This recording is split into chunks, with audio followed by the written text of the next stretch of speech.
Hello everyone, good morning. Discuss करेंगे 30 नवंबर के current affair. जैसा कि आप सबको पता है कि सबसे पहले डेज के ऊपर बात करते हैं, फिर क्वेश्चंस देखते हैं और लास्ट में रिवीजन करते हैं जो कुछ हमने कल पढ़ा था।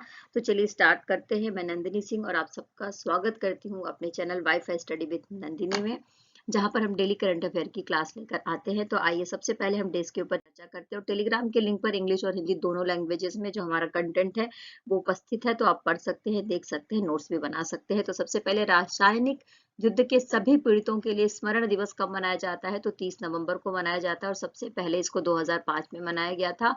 यानी कि जो रासायनिक युद्ध होते हैं उससे जो लोग प्रभावित होते हैं उनकी याद में ये दिन मनाया जाता है। क्वेश्चन नंबर फर्स्ट स्क्रीन पर हमारे सामने है कि 54th नंबर का जो हमारा इंटरनेशनल फिल्म फेयर हुआ है वो कहाँ पर अभी संपन्न हुआ है? तो 28 नवंबर को संपन्न हो गया है।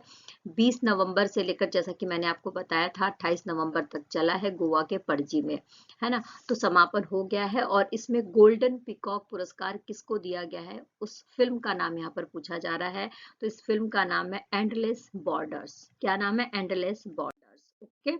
अच्छा, साथ में ही ये जो सारा इवेंट है वो कहाँ पर हुआ था? तो doctor Shyama Prasad Mukherjee indoor stadium में हुआ था गोवा के पणजी में।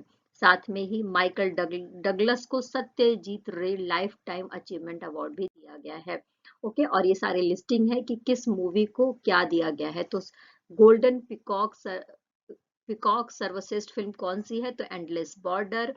सर्वश्रेष्ठ अभिनेता कौन है? तो पौरिया रहीमी सैम है। अभिनेत्री कौन है? तो मिलानी थियरी है। और निर्देशक कौन है? तो स्टीफन कोमांड्रेव है। ओके। और कांतारा के ऋषभ शेट्टी को सर्वश्रेष्ठ जो नवोदित निर्देशक यानी कि नए निर्देशक का खिताब मिला है। और इसके अलावा जो सर्वश्रेष्ठ वेब सीरीज कौन सी है? तो पंचायत सीजन 2 को दिया गया है। ओके। सत्यजीत रे लाइफ टाइम अचीवमेंट पुरस्कार किसे दिया गया है? तो माइकल डगलस को दिया गया है। तो ये जानकारी हमें भारत अंतर्राष्ट्रीय व्यापार मेला 2023 में विशेष प्रशंसा पदक किसे दिया गया है? तो देखो, ट्रेड फेयर कहाँ लगा है? तो नई दिल्ली का जो प्रगति मैदान है वहां पर भारत मंडपम है, तो भारत मंडपम में लगा था। ये मैं बता दूं आपको कि 20 से लेकर 27 नवंबर तक ये चला है ट्रेड फेयर। ओके। साथ में हमें ये बात भी पता होना चाहिए कि इस बार 42वें नंबर का संस्करण था ट्रेड फेयर का। ओके। तो ट्रेड फेयर के दौरान 2023 में विशेष प्रशंसा पदक किसे दिया गया है? तो विद्युत मंत्रालय को दिया गया है। जो हमारी एनटीपीसी है उसके महाप्रबंधक डॉक्टर श्री हरजीत सिंह ने इसे प्राप्त किया है। Okay, clear. आइए नेक्स्ट बात कर लेते हैं पावर पवेलियन और उद्देश्य। यानी कि यहाँ पर इस मंत्रालय के तहत जो भी उत्पाद पेश किए गए हैं उसमें पावर पवेलियन और उसके जो उद्देश्य बताए गए हैं उन सब के लिए, यानी नवीन और नवीकरणीय ऊर्जा से रिलेटेड जो उत्पाद हैं उसके लिए इसे प्रदान किया गया है। क्या? विशेष प्रशंसा पदक ट्रेड फेयर के दौरान। नेक्स्ट बात कर लेते हैं उत्तराखंड के उत्तरकाशी में स्थित सिल्कियारा की निर्माणाधीन जो सुरंग थी उसमें कितने मजदूरों को सुरक्षित निकाल दिया गया है? तो देखो, ये जो न्यूज है हम काफी दिनों से पढ़ रहे हैं। 17 दिन का अथक जो प्रयास है वो अब रंग लाया है, क्योंकि 17 दिनों से ये मजदूर सिल्कियारा की निर्माणाधीन जो सुरंग थी उसमें फंसे हुए थे और इनकी संख्या यहाँ पर पूछी जा रही है। ये कहाँ पर सुरंग बन रही थी? तो उत्तराखंड के उत्तरकाशी में बन रही थी। और इसमें मजदूरों की संख्या कितनी थी? तो 41 थी, जिनको निकाल लिया गया है सही सलामत। ओके। अच्छा, इसके लिए जो हमारी जो सेना थी, हमारी जो एजेंसियां थी वो सब लगी हुई थी। विशेष रूप से जो बाहरी टनल विशेषज्ञ होते हैं उनको भी बुलाया गया था। क्लियर। अच्छा, नेक्स्ट बात करेंगे इसमें कि इसमें रैट माइनर्स खुदाई करी गई, यानी कि जैसे चूहे खुदाई करते हैं ना, और खुदाई करते हैं और मिट्टी निकालते जाते हैं, उसी तरीके से 8 से लेकर 10 मीटर तक की खुदाई करी गई और उसके बाद पाइप के माध्यम से 600 मीटर की पाइप डाली गई और उसके माध्यम से इन श्रमिकों को बाहर निकाला गया है। ओके। और जिसका व्यास कितना था इस पाइप का? तो 800 मीटर का व्यास था और उसके माध्यम से इन्हें निकाला गया है। ऑगर ड्रिलिंग मशीन, इसका भी प्रयोग किया गया था इनको निकालने में, इन मजदूरों को निकालने में। ओके। नेक्स्ट बात करेंगे हॉट कुक्ड मिल योजना की शुरुआत किस राज्य में करी गई है?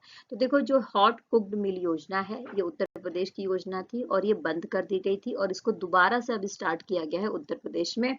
हमारे उत्तर प्रदेश के मुख्यमंत्री योगी आदित्यनाथ जी के द्वारा। कहाँ से स्टार्ट किया गया है? तो अयोध्या से इसको स्टार्ट किया गया है।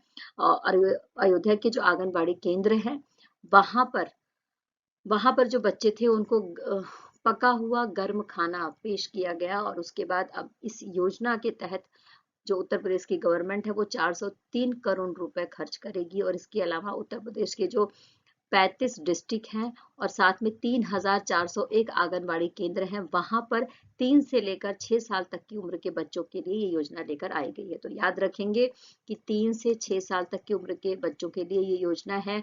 35 जो जिले हैं वहां के लिए योजना है। अयोध्या से इसको स्टार्ट किया गया है और इसमें 403 करोड़ रुपए की लागत आने की संभावना है और इसे 3,401 आंगनबाड़ी केंद्रों को लाभ मिलेगा। ओके, देखो उत्तर प्रदेश की जो आंगनबाड़ी है वहां पर बच्चों को सूखा राशन दिया जाता है, तो उस राशन को ही कुक्ड फूड में तब्दील कर दिया गया है 3 से 6 साल के बच्चों के लिए और इससे 80 लाख बच्चे लाभान्वित होंगे उत्तर प्रदेश के। नेक्स्ट क्वेश्चन हमारे सामने है, भारत की सबसे बड़ी सर्कुलर रेलवे का निर्माण किस स्थान पर किया गया है? तो ये जो भारत की सबसे बड़ी सर्कुलर रेलवे है इसका निर्माण बेंगलुरु में किया गया है। कहाँ पर किया गया है?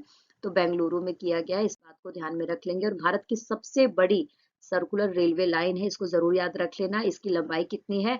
तो 287 किलोमीटर लंबा होगा ये, है ना। और इसके बारे में किसने बताया? तो हमारे देश के रेलवे मिनिस्टर कौन है? तो अश्विनी वैष्णव जी के द्वारा बताया गया है। इस परियोजना की स्टार्टिंग कर दी गई है।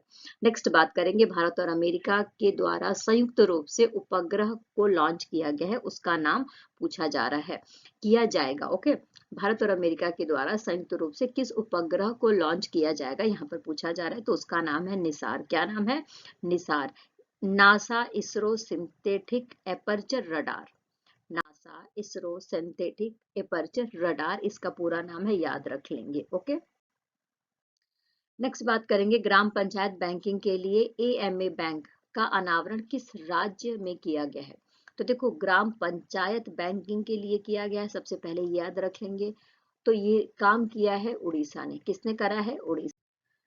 उड़ीसा के मुख्यमंत्री कौन है? तो नवीन पटनायक जी हैं। ओके, तो नवीन पटनायक जी के द्वारा इस महत्वाकांक्षी योजना के बारे में बताया गया और इसके बारे में जानकारी दी गई। ओके, और बोला गया कि 500 करोड़ रुपए की लागत आएगी इस योजना के तहत, जो हमारे जो उड़ीसा राज्य है उसके ग्राम पंचायतों के लिए ये बैंक काम करेगी।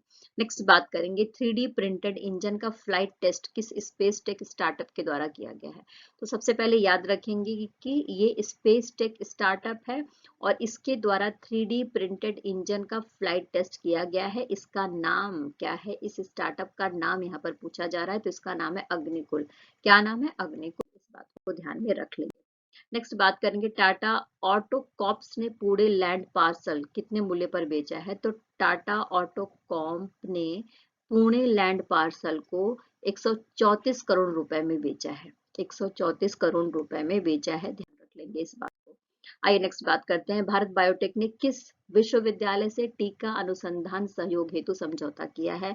भारत बायोटेक के बारे में जैसा कि हम सबको अच्छे से पता है कि ये वही कंपनी है जिसने कोविड-19 के दौरान हम सबको टीका उपलब्ध करवाया था और इसके टीके विदेशों में भी गए थे, है ना। तो ये सहयोग करेगा सिडनी विश्वविद्यालय के साथ में, यानी कि जो ऑस्ट्रेलिया का सिडनी विश्वविद्यालय है उसके साथ में वैक्सीन को लेकर, टीके को लेकर समझौता किया जाएगा। दोनों देशों में शैक्षणिक और चिकित्सीय और जो शैक्षिक चिकित्सीय सुविधाओं को बढ़ाने के लिए ऐसा किया गया है। नेक्स्ट बात करेंगे, रिवीजन कर लेते हैं। अब हम सबसे पहले बात करेंगे फिलिस्तीनी लोगों के साथ अंतर्राष्ट्रीय एकजुटता दिवस कब मनाया जाता है? तो 29 नवंबर को मनाया जाता है। 29 नवंबर को ही अंतर्राष्ट्रीय जैगुआर दिवस मनाया जाता है। और दुनिया का 8वां अजूबा किसे बनाया गया है? तो देखो, अभी तक हम 7 अजूबों के बारे में जानते थे, लेकिन दुनिया का 8वां अजूबा बना दिया गया है किसको? तो अंगकोर वाट मंदिर को, जो कंबोडिया का हिंदू मंदिर है और हिंदू मंदिर से रिलेटेड दुनिया का सबसे बड़ा हिंदू मंदिर है। 500 एकड़ में ये फैला हुआ है, तो याद रख लेंगे। मरियम वेबस्टर डिक्शनरी ने 2023 के लिए वर्ड ऑफ द ईयर किसे चुना है? तो देखो, ये वर्ड ऑफ द ईयर चुना गया है ऑथेंटिक को। ऑथेंटिक जो शब्द है, जो वर्ड है, इसे वर्ड ऑफ द ईयर चुना गया है मरियम वेबस्टर डिक्शनरी के द्वारा 2023 के लिए। Okay, world 6 women snooker championship का खिताब किसने जीता है? तो विद्या पिल्लई ने जीता है। किसने जीता है?